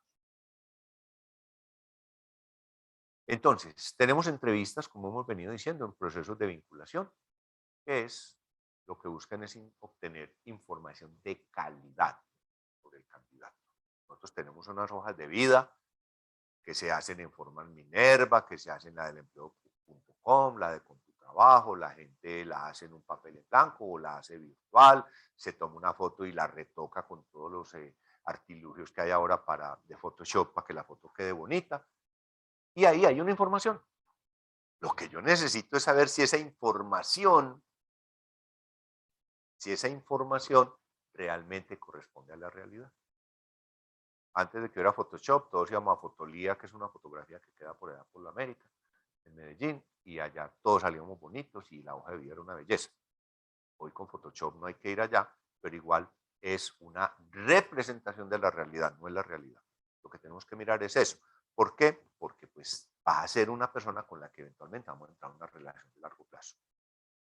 Esta entrevista debe estar entre los primeros pasos de un proceso de vinculación. Hay muchas empresas, muchas personas que por alguna razón van posponiendo el momento de la entrevista y le dejan como en última o en penúltima instancia, ya cuando se han hecho pruebas psicotécnicas, cuando se ha invertido dinero en hacer esto. Nosotros creemos que debe ser uno de los primeros pasos, porque nos permite decidir si vale la pena o no meternos en un proceso que ya implica dinero de validación y de realización de todas estas baterías de pruebas psicotécnicas. La entrevista en procesos de investigación es diferente. Igual, busca resolver una sospecha de fraude. Para eso son las entrevistas. Y busca obtener información que nos permita direccionar la investigación. Cuando a nosotros nos toca atender este tipo de casos, que sería muy hipócrita decir que lamentablemente es mucho, nosotros mantenemos mucho trabajo en ese campo, no debería ser porque es un síntoma pues, de mala salud de la sociedad, pero nos mantiene llenos de trabajo. Cuando nosotros enfrentamos este tipo de circunstancias, lo hacemos con un propósito claro. Nos dicen, vea, voy a poner un caso. En una empresa grande se recibió una queja anónima, según la cual en la empresa estarían vendiendo información confidencial de la empresa. Eso se tomó con total seriedad y se nos pidió investigar. Y como la información confidencial que se estaba fugando era sobre fijación de precios futuros, entonces nos fuimos o nos enfocamos en el área de análisis donde se determinaban los precios. Era un jefe y 10 analistas. Preparamos un libreto con preguntas que, como les digo, será materia de otro encuentro de estos, cómo se elaboran las preguntas. Ejecutamos por teléfono las entrevistas y de los 11 entrevistados, 8 nos dieron una calificación de bajo riesgo, que para nosotros quiere decir que no están involucrados con el evento. Ese para nosotros es el verdadero logro. Poderle decir a la empresa, de los 11, Estos 8 son de confianza, o sea, no se preocupe que usted puede contar con ellos. Importante entre eso está el jefe, o sea, la operación podría continuar. Centrémonos en estos 3. Pero miren que ya tenemos un resultado propositivo para presentar. Y ese resultado propositivo es, de los 11 que le entrevistamos, un altísimo porcentaje, casi el 80%, son confiables. Qué bueno saber que uno tiene personal confiable dentro de la organización. Ya nos enfocamos en estos 3 y ya la entrevista no era telefónica, sino que era cara a cara, y encontramos que uno de ellos había mentido, pero en algo que no tenía nada que ver con lo que se estaba investigando. Era peor, pero no tenía nada que ver, entonces ese se derivó hacia un sitio. Y ya el departamento de auditoría, después de que la entrevista cara a cara confirmó las sospechas iniciales de la entrevista telefónica, ya el departamento de control interno de auditoría se centró en ellos 2 y se logró confirmar que evidentemente eran ellos quienes estaban vendiendo la información confidencial sobre fijación de precios. Entonces miren que hay una cosa buenísima y es yo poderle decir a la empresa de los entrevistados, estos son de bajo riesgo, usted puede confiar en esto. Vamos a concentrarnos en el problema que puede estar. Entonces nosotros lo que hacemos es resolver la sospecha, o sea, aclarar la condición del personal inocente es lo más importante y también obtener elementos que permitan direccionar esa investigación que se está realizando. En investigación, vamos a hablar 2 o 3 cositas de investigación, como les digo, es algo más especializado. Yo sé que la mayoría de los asistentes, si bien son de las áreas de control, hay muchas personas que están más interesadas en entrevistas de empleo, pero yo no sé esto. En investigación uno siempre va de lo general a lo específico. Entonces, cuando nosotros elaboramos cuestionarios para entrevistas de investigación, empezamos por lo general. Nosotros nunca hacemos preguntas tipo polígrafo, pues de usted ha robado sí o no, usted ha fumado marihuana sí o no, usted es infiel sí o no, porque el mundo es, a pesar de lo que mucha gente cree, no es blanco y negro, sino que hay un montón de matices. Entonces nosotros jamás hacemos preguntas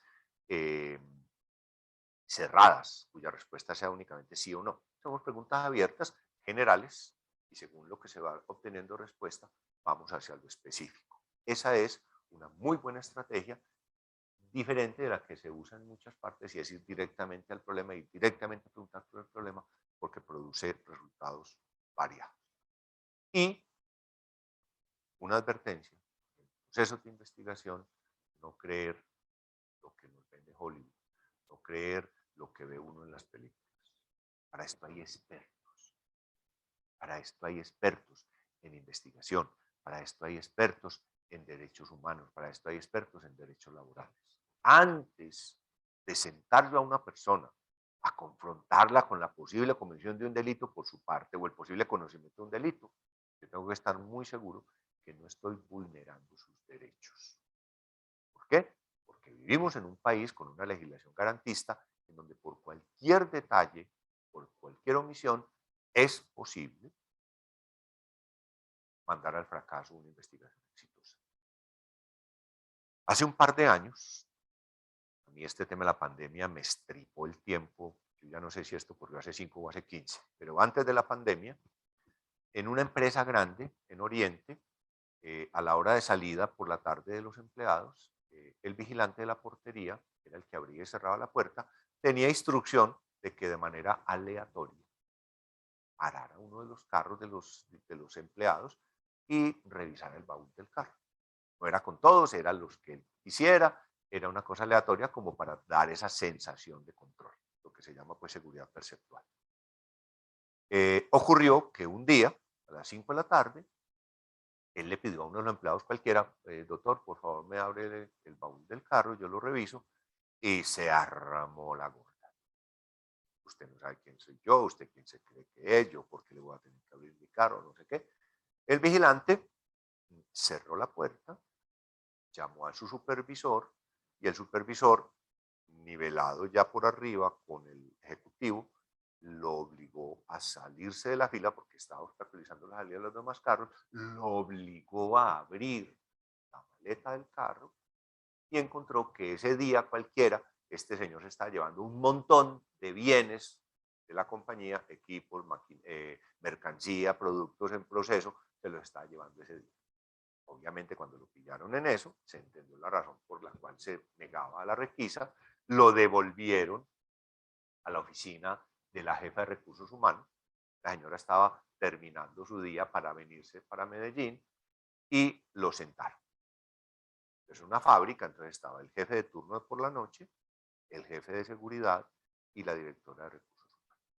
Entonces, el jefe de seguridad asumió la voz cantante y le dijo, usted, apaga ese celular. El tipo lo apagó, siéntese ahí. Entonces empezó un proceso que se demoró como unas 2 horas y media, 3 horas, de descargos improvisados y en donde bajaron, fotografiaron cada cosa, la sacaron de la maleta del carro, el señor tuvo que firmar un acta y finalmente, como a las 10:30 de la noche, lo dejaron que se fuera, obviamente sin las cosas que pretendía robarse ese día.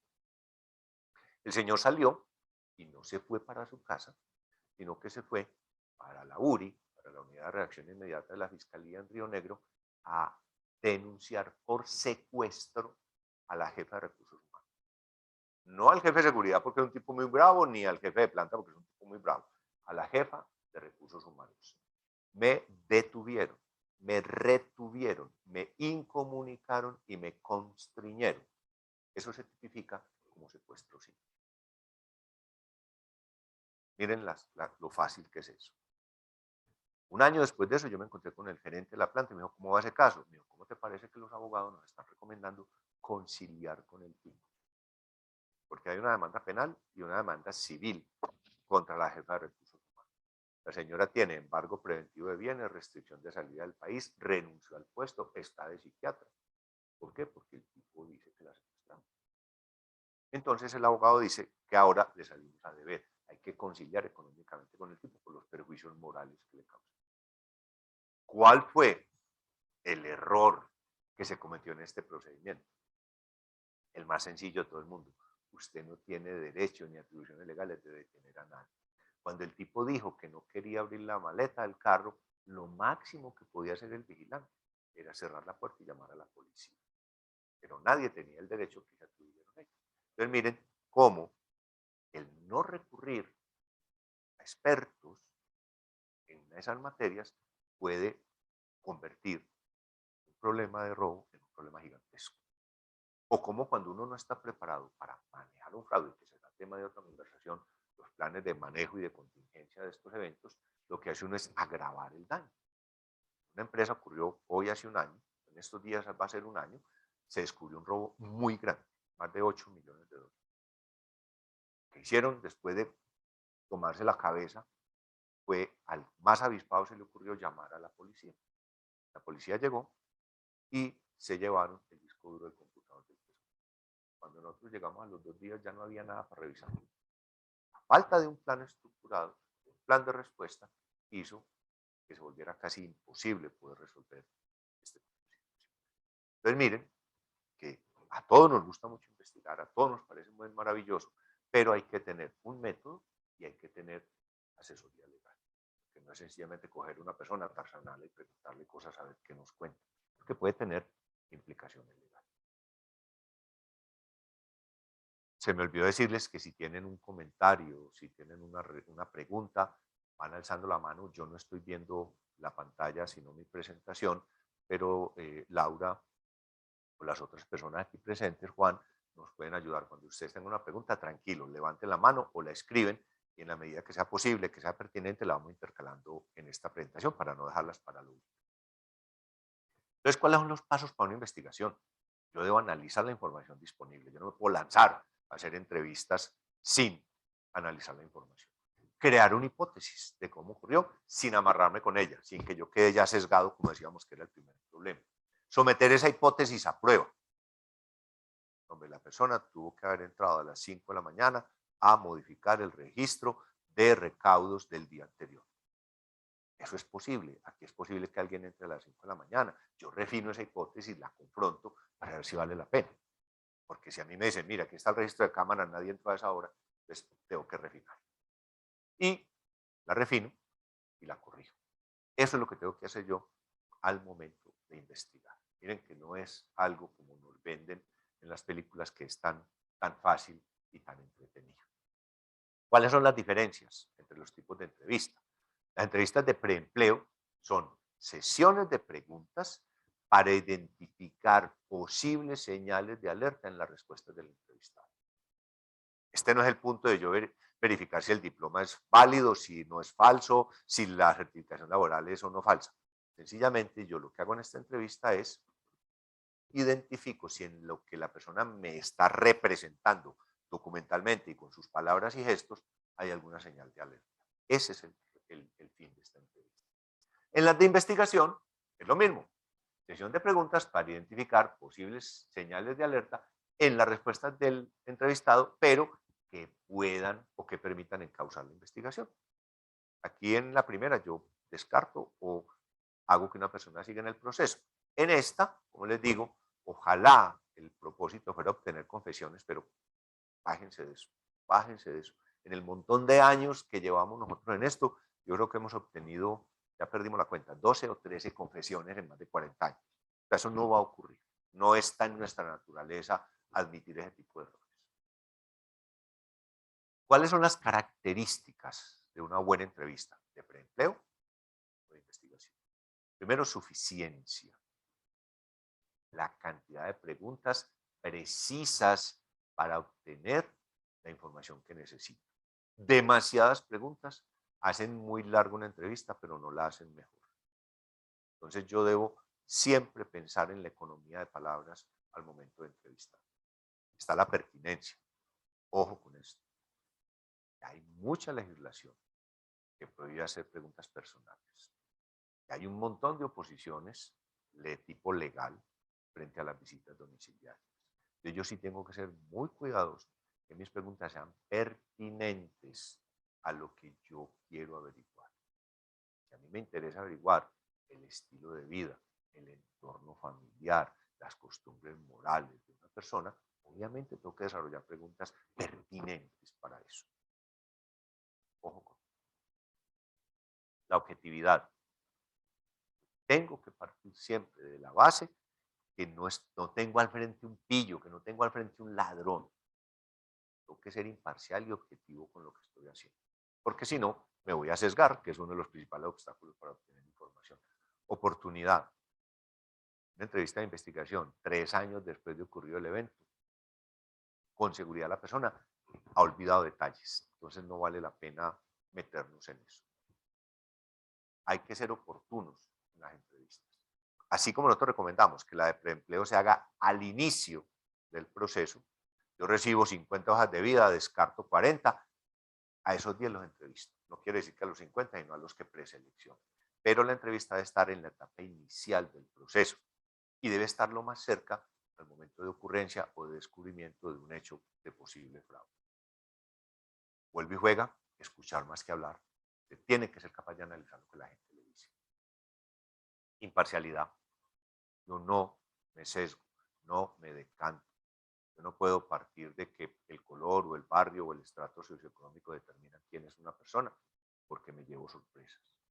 Informalidad, demasiado acartonamiento. Yo llego de saco, de corbata, de lapiceros aquí, estoy muy alto, la nariz me queda más alta que el cerebro, yo pongo unas barreras de distancias pues, de clase con el entrevistado. Eso jamás me va a permitir a mí obtener información de calidad. Yo quiero ser casual, no chabacano, pero quiero ser casual porque eso genera empatía. Eso genera esa posibilidad de comunicarse con él. El profesionalismo, tengo que ser profesional. Tengo que entender que la persona que yo entrevisto no es ni mi amiga ni mi enemiga. Una persona con la que yo tengo una relación, digamos en los casos de investigación, yo no le meto corazón a las investigaciones. Yo no me pongo a juzgar a la gente, porque entonces eso me impide hacer mi trabajo. Yo debo ser profesional en lo que hago y que la persona no me perciba a mí como una amenaza. Si el entrevistado me percibe como una amenaza, nada estoy haciendo. Nada estoy haciendo porque no voy a lograr romper las barreras que me permiten obtener información. Entonces miren que hay unos elementos que vale la pena tener en cuenta.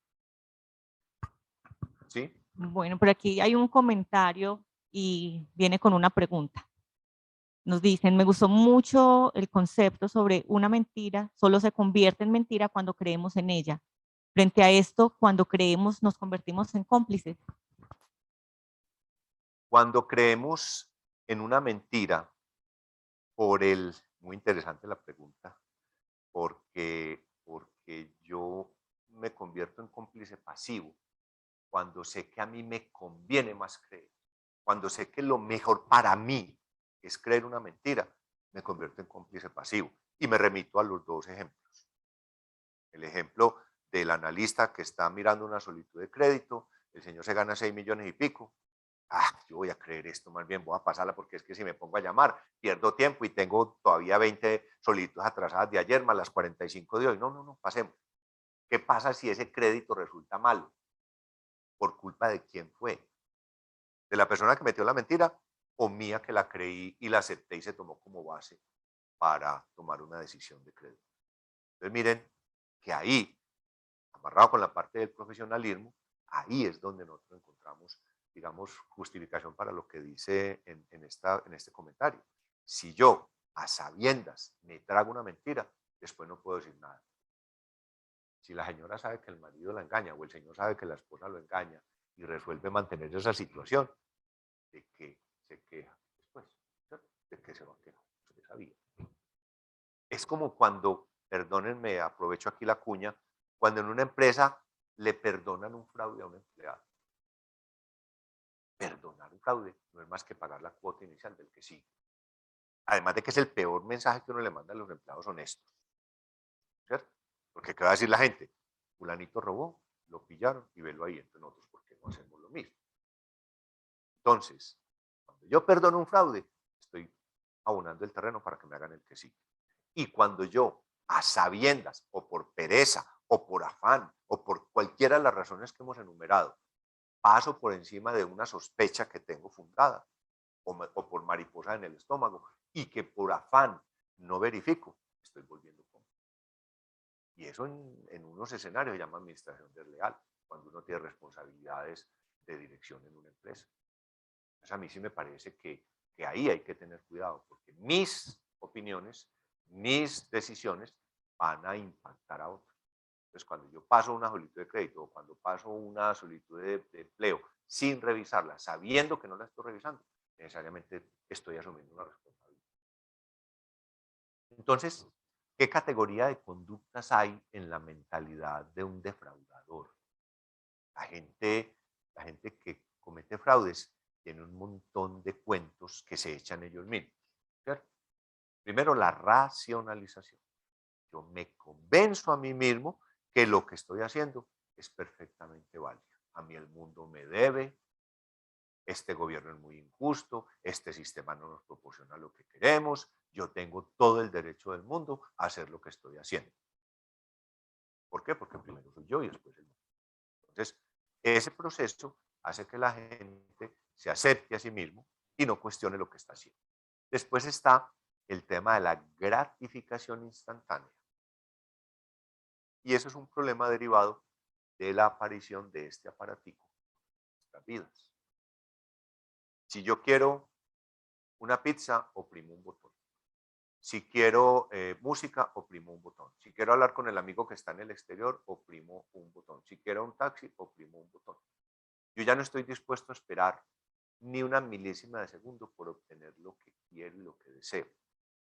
Entonces usted ahora esperar que muchas personas se pongan en una carrera administrativa para ir ascendiendo en una empresa, para alcanzar una posición mejor, un mejor vivir, unos mejores ingresos, es difícil.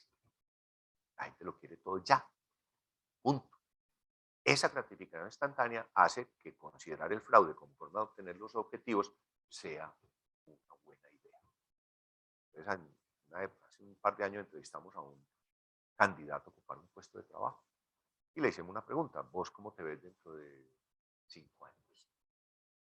Yo me veo en Miami, viviendo allá con $10 millones. No te puedo creer, qué bueno. ¿Y cómo pensar lograr esa meta? No, yo no sé. Usted me preguntó cómo me veía. Y así fue. Pero venga, usted se vincula a esta empresa, trabaja, hace carrera administrativa, estudia y en 5 años usted tiene ya crédito para vivienda y para... No, pare ahí, yo no me voy a quedar aquí 5 años por una casa. Casa tienen mis papás y ahí voy a vivir. Yo voy a estar aquí el tiempo suficiente para conseguir plata, para irme a mochilear a Europa. ¿Y cuando volvás? No sé. ¿Y no te importa? No. ¿Por qué? Porque es la gratificación instantánea la que está determinando muchas conductas, lamentablemente. Lo otro está, que lo estamos viendo, el desprecio por la norma y por la autoridad. Ahí hay un problema serio. La gente no está respetando la norma, lo estamos viendo todos los días. Hay un exagerado optimismo. Estamos creyendo que vamos a ser siempre jóvenes, bonitos y ricos. Entonces no hay por qué pensar en el futuro. Nos creemos privilegiados. Los hijos nuestros son de mejor familia que nosotros. Eso sí no hay ni que pensar. Tienen cosas con las que nosotros ni siquiera soñamos. Hay presiones financieras o de grupo, el mejor celular, el mejor carro, las mejores vacaciones, la mejor ropa, y eso mueve la mentalidad y la conducta del defraudador. Está el egoísmo. Nosotros no vivimos ya en una sociedad, vivimos en un estado de naturaleza donde cada uno pesca para su costal. Hay un inadecuado temor al castigo. Hoy por hoy, pues, nosotros los de nuestra edad recordamos que alguna vez nos alzaron la mano y nos dieron una palmada o algo un poquitico más contundente. Usted le hace eso hoy a un hijo, pues, y se lo quita bienestar familiar, los niños no pueden perder el año, hay un montón de cosas. Entonces no hay castigo. En fraude no hay mucho castigo penal tampoco, entonces no hay mucho temor a que las acciones tengan consecuencias. Y está lo que nosotros llamamos la teoría de la difusión del daño.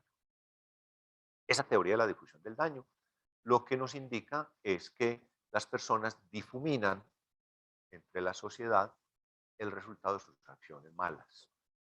Entonces la persona dice, si yo me tomo este yogur dentro del supermercado y no lo pago, se va a quebrar como son de ricos.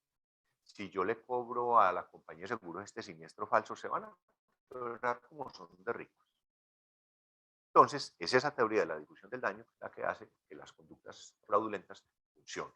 Por eso es tan importante entender en las entrevistas si las personas que entrevistamos nosotros para vincularla a nuestra organización presentan algunas de esas características. Me parece muy... En el proceso de la entrevista hay lenguajes gestuales, hay lenguajes verbales, hay lenguajes no verbales y hay lenguajes corporales. A nosotros con la pandemia nos tocó entrevistar gente por teléfono, casi toda, sin posibilidad de mirarla. Y eso nos hizo concentrarnos mucho en los lenguajes verbales y no verbales. Pero los gestuales y los corporales son lenguajes que dicen muchísimo de la persona. Muchísimo de la persona. Mucho ojo con una persona que se tapa la boca para responder. Ella sabe que de ahí están saliendo mentiras. O la persona cuando va a responder de repente encuentra que tiene una pelusa aquí y se la tiene que quitar. Y es lo que hacen los magos, lo distraen a uno mientras esconden la moneda. O la persona que se sienta en el borde de la silla, que se protege los genitales con las manos y que adopta una postura casi fetal. Esta es la forma, y cuando uno se balancea como si estuvieran cargando, meciendo en la cuna, es la forma de protección, digamos, primigenia que tenemos nosotros. La gente explayada del todo, los lenguajes con las manos.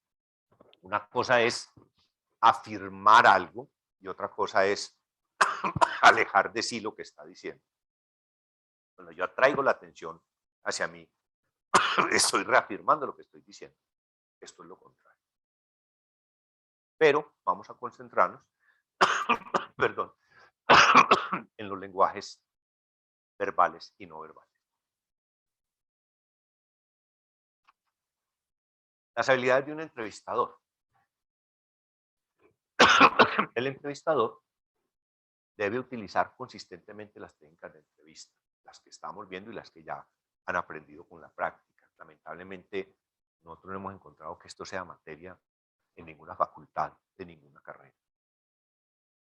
Se establecen objetivos, o sea, yo tengo que saber cuál es el objetivo de mi entrevista. Yo no puedo, como en una conversación informal, sencillamente ver a ver de qué hablo. Alcanzar esos objetivos es mi meta. Y yo sé cuando los voy cumpliendo. Idealmente yo no debo usar papeles, no debo usar anotaciones.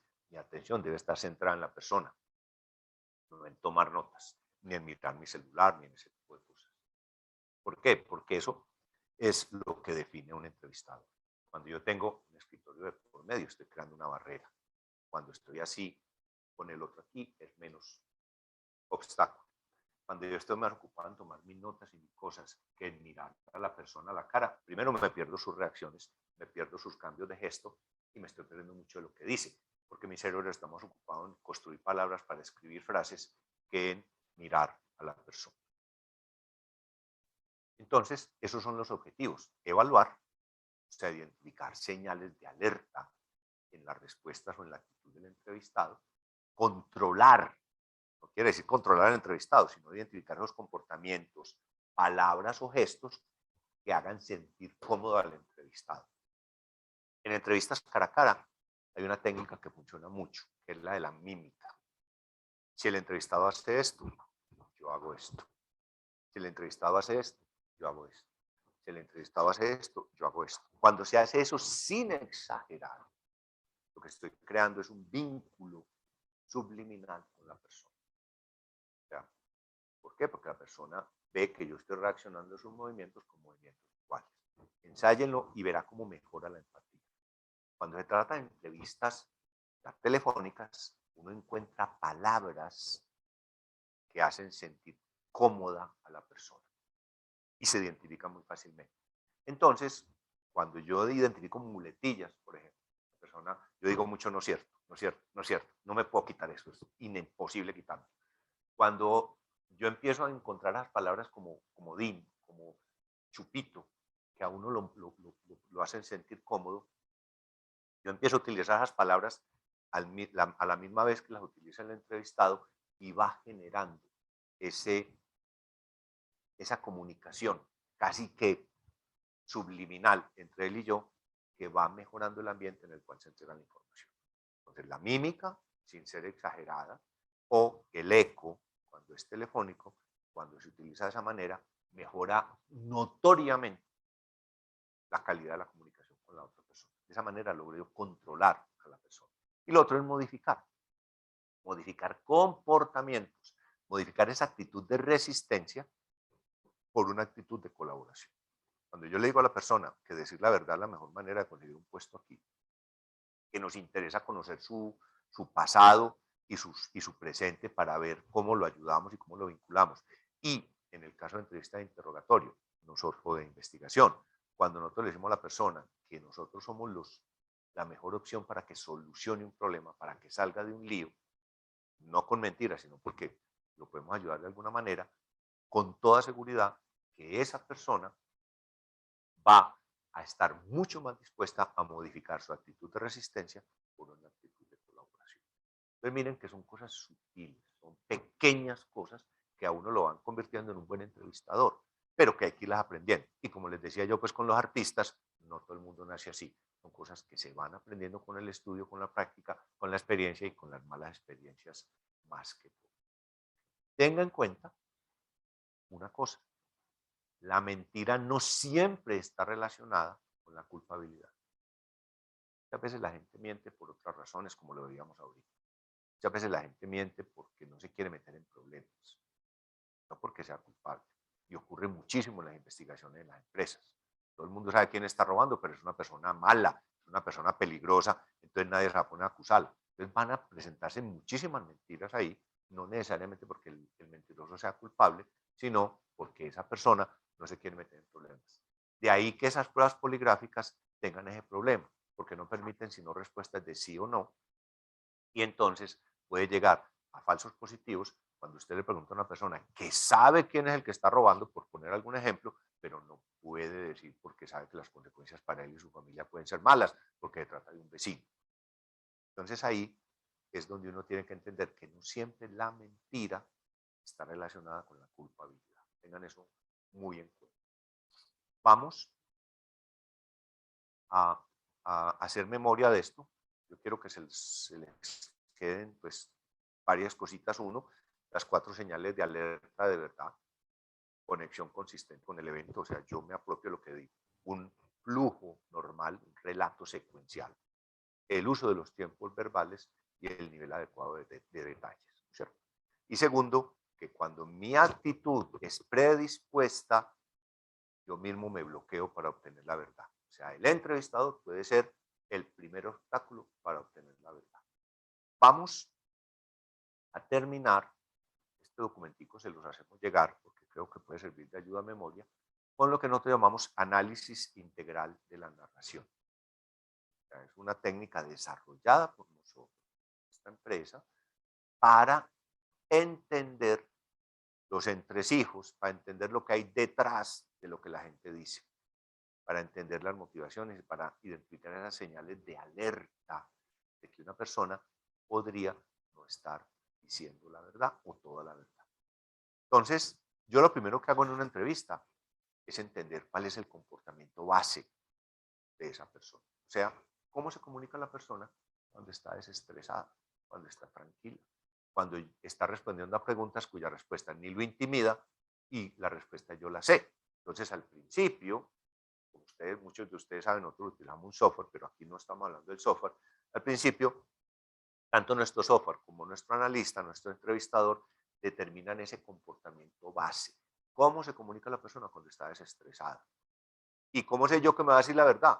Le hago preguntas cuya respuesta sé. Confírmeme su nombre, su cédula, su dirección, su teléfono, su email. Ahí sí sé yo cómo la persona se comunica. Nadie se siente intimidado porque le pregunte el nombre o la cédula, a no ser que se trate de una suplantación de identidad, pues en cuyo caso estaríamos empezando muy mal. De resto, la gente puede responder a eso sin sentirse intimidado. Entonces, ese comportamiento base es esa interacción coloquial al principio de la entrevista, yo diría que antes de la entrevista en sí, me permite a mí determinar la conducta general o el temperamento de la persona. Esta persona es amable, esta persona es seca, esta persona es tímida y yo sé cómo voy a dirigir la entrevista. Me permite entender cómo se comunica esa persona cuando está relajada o desestresada. Buenos días, vení, sentate, ¿cómo estás? Qué bueno que viniste, vamos a hacerte una entrevista porque presentaste solicitud para trabajar acá. Muy bueno, vení, yo quiero confirmar unos datos que tengo aquí para asegurarme que están correctamente anotados. Confírmame tu nombre, tu dirección, tu teléfono, esas cosas se hacen en un ambiente tan tranquilo que la persona no tiene por qué sentirse intimidada por responder a las preguntas. Así llegue nerviosa porque hace 7 meses que está buscando trabajo y sigue con la aguja pegada. Es importante por qué determinar el comportamiento base. Porque me permite identificar idiosincrasias rutinarias, formas de hablar, tartamudeos, gagueos, acentos locales, hablado de tribu, cualquiera de esas cosas, que si yo no las identificara, podían ser una señal de alerta. Lo que a mí me interesa es saber cuándo cambia esa conducta base, para tratar de entender por qué cambia esa conducta base. Entonces, al principio, ojo que es muy importante, no es un tema de trámite, vení, sentate, contame cómo estás, llegaste a tiempo, qué bueno, el clima, los fútbol, no sé qué, no. Ese momento, esos 5 minuticos antes de la entrevista en sí, me sirven a mí para identificar cómo se comporta la persona. El momento en que le hago una pregunta comprometedora y cambie su forma de expresión, ese es el momento en el cual yo noto, si se venía expresando así, porque ya cambió. Para eso me sirve a mí identificar esa línea base o ese comportamiento base, como lo llamamos nosotros. Vamos a entender un poquitico la memoria. Hay varios tipos de memoria. Nosotros tenemos unos 18 sitios de memoria repartidos por el cerebro, pero hay varios tipos de memoria. Por un lado está la memoria recordatoria. Es una memoria, por decirlo así, con muy poquiticos K de capacidad. Me permite acordarme de unas placas de un carro, un celular, una dirección, pero ya, rápido. Ahí no se mantiene mucha cosa. Está la memoria operativa. La memoria operativa es la que me permite relacionar cosas del pasado con eventos del presente. Yo voy manejando mi carro y veo una luz amarilla al frente, mi memoria operativa me dice, es el momento de sacar el pie del acelerador y empezar a ponerlo al frente. Esa es la memoria operativa, la que me permite vivir el día a día. Relaciona eventos del pasado, experiencias del pasado con eventos del presente para tomar decisiones. Y está la memoria de largo plazo. Ahí es donde guardamos todo. Nada de lo que le entra al cerebro se va. Y hay estudios que dicen que a un cerebro humano le entran unas 2 teras de información al día. 2 teras. Imágenes, y sonidos principalmente, pero también cosas gustativas, olfatorias y táctiles. Lo que pasa es que en la noche, o cuando la persona duerma, si duerme de día, el cerebro organiza las cosas y las mete en carpetas. Lo que no sabemos todavía es la manera de accesar a esas carpetas. Cuando una persona está vieja, que está perdiendo la memoria, lo que pasa es que está llegando al tope de capacidad del disco duro. Pero hay cosas que uno las recuerda, hay cosas que no. Obviamente eventos traumáticos se recuerdan más fácil que eventos sin importancia. Pero es porque todavía no sabemos cómo accesar a la memoria.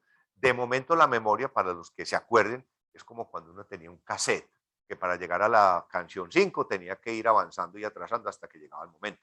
No es como los CDs ahora, los USB, donde uno le da directo a eso. Estamos en el punto donde la memoria todavía no se sabe accesar de manera eficaz. Los que dicen la verdad, como les decía, vuelve y juega con las 4 señales, repiten los eventos pasados sin ningún problema. O sea, el relato es consistente. Eventos importantes o traumáticos son más fáciles de recordar que cosas rutinarias. Si a mí me preguntan qué estaba haciendo el 4 de agosto de 1985, no tengo idea. Si me preguntan cómo fue el día que me choqué, claro que me acuerdo. Porque los eventos traumáticos vienen más fácil aquí a la memoria presente. Son más fáciles de recordar.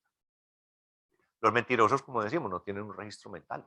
Filtran pedacitos de cosas y arman historias a partir de lo que tienen en la mente. Entonces, ¿qué es ese análisis de integridad de la narrativa? Son conductas psicológicas asociadas con el engaño. Eso es lo que nosotros identificamos. Suministran guías para identificar verdad o para identificar engaño. Las 4 claves para identificar la verdad, volvemos sobre ellos. Yo me conecto con el evento, con los pronombres personales. Tengo poca o cero duda, o sea, mi relato es secuencial. Hago un uso correcto de los tiempos verbales y mi nivel de detalles es apropiado.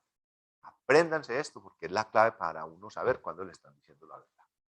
Y también hay mucha gente que se niega a responder una pregunta. Entonces, ¿cómo es el proceso mental de entrevista?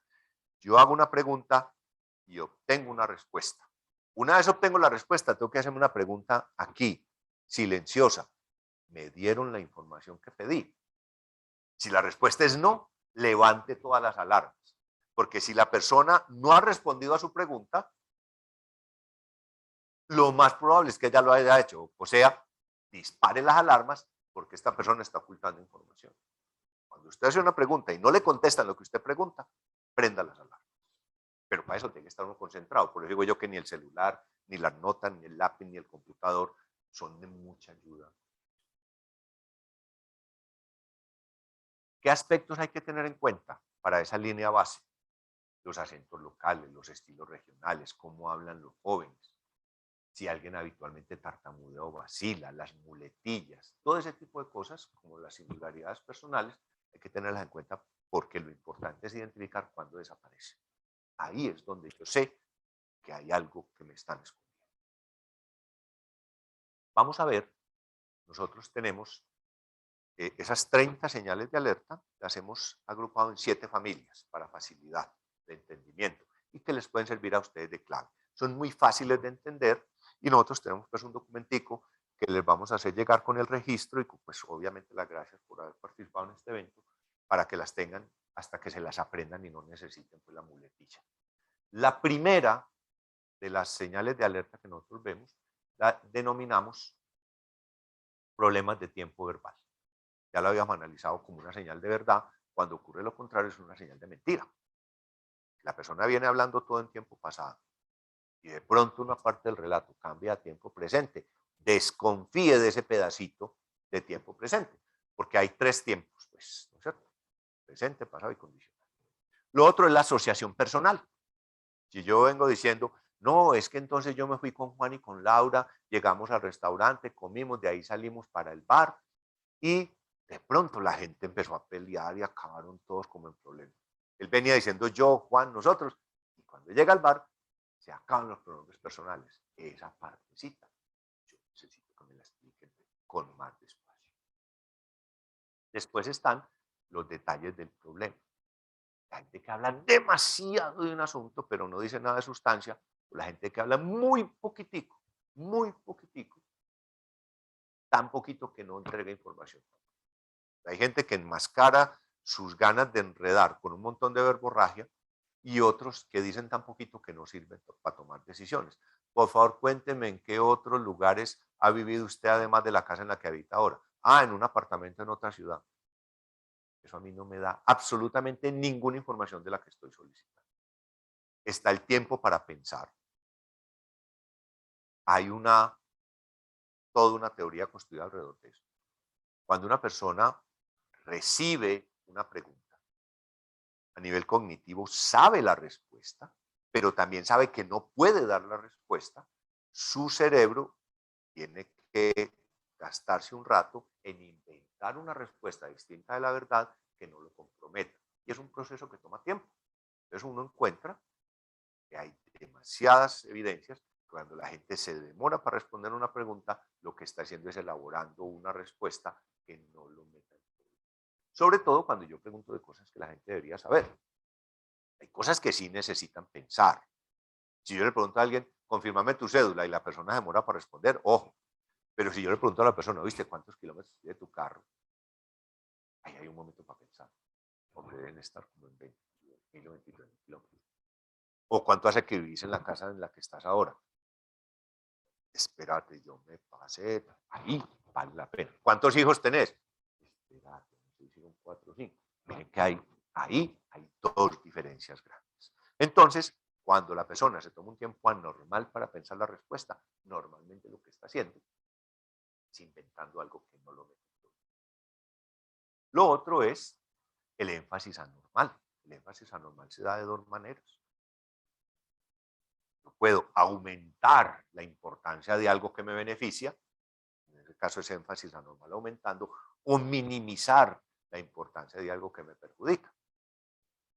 Cuénteme las veces que usted haya realizado trabajos similares. No, eso, para mí eso es una bobada, yo eso lo hago callado, yo en eso no tengo ningún problema.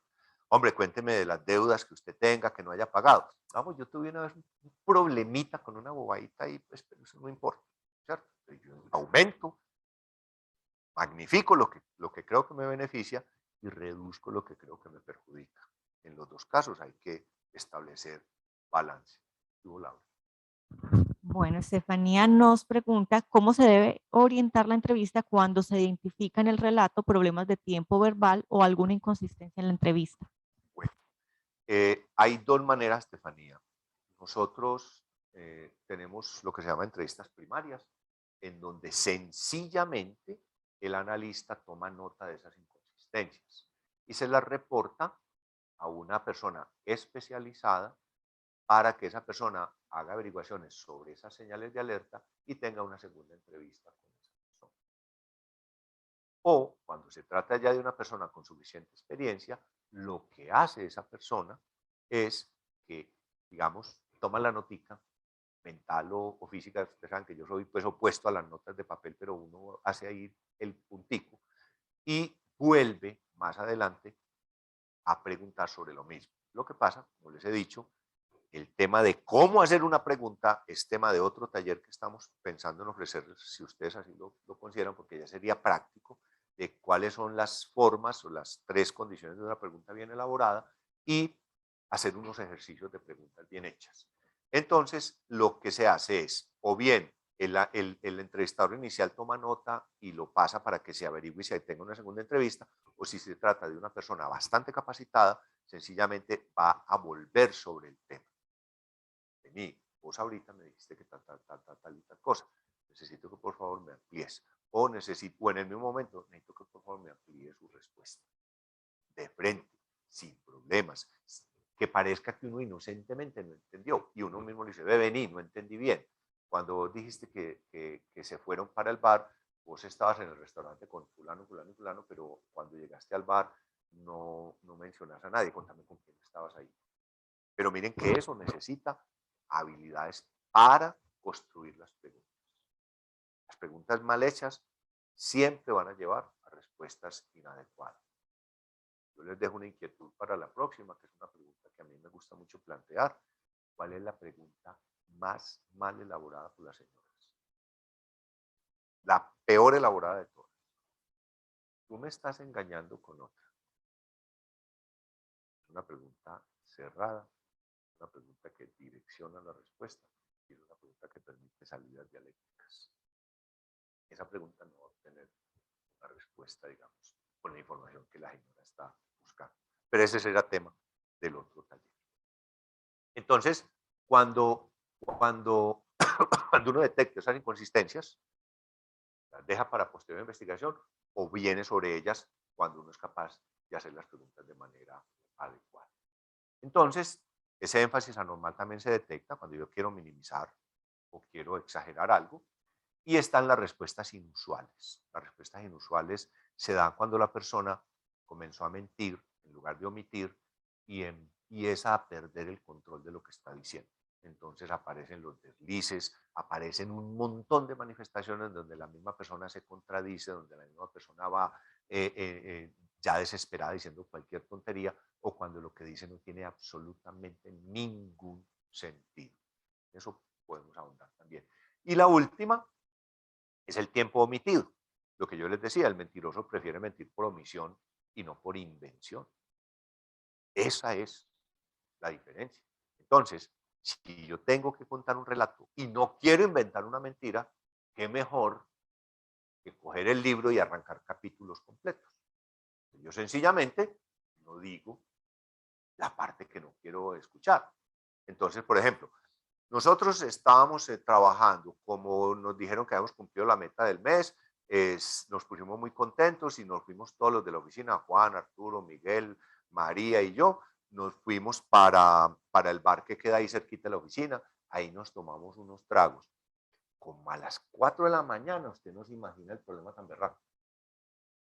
Entonces, ¿qué pasó de las 7 de la noche a las 4 de la mañana? Yo no tengo que mentir, porque sencillamente cojo ese libro, esos capítulos del libro y los arranco, y si el entrevistado no se da cuenta y me compra ese relato, yo no tuve que inventar nada, entonces no me tengo que acordar de mis mentiras. Entonces el tiempo omitido es muy fácil porque usa muchos conectores.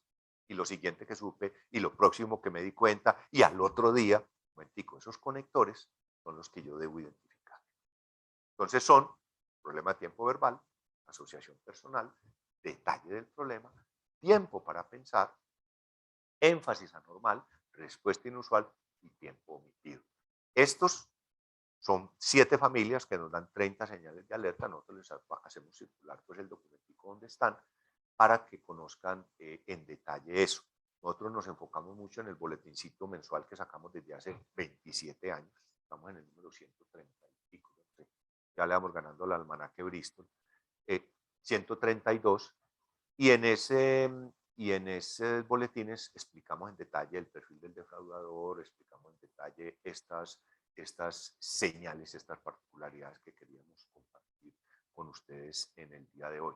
No sé si haya alguna otra pregunta, si haya algún otro comentario.